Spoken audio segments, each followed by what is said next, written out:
Welcome back mga kaibigan. Luto tayo ng aking paboritong bopis. Pero bago ang lahat mga kaibigan, intro muna tayo.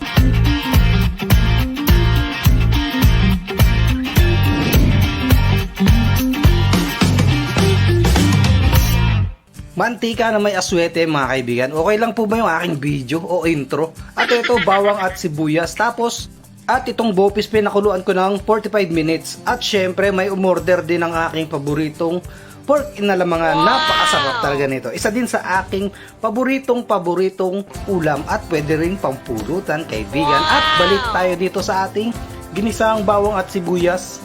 Ilalagay na natin itong ating bopis o baga at puso ng ating baboy kaibigan. At syempre, mekos-mekos lang natin ito. Halu-haluin lang natin. At lagyan natin ng 2 pork cubes.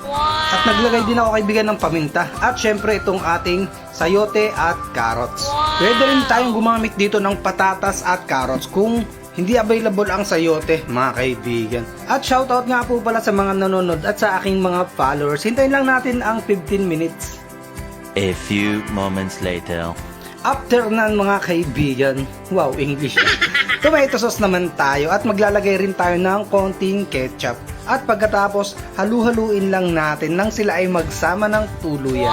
At kung nanonood ka pa rin hanggang ngayon, pa-comment naman kaibigan at pa-like na rin ang ating video kung inyong nagustuhan. Pagkatapos niya maglagay tayo ng konting asukal, tapos konting suka kaibigan. At maglalagay rin tayo ng toyo at etong ating red and green bell pepper.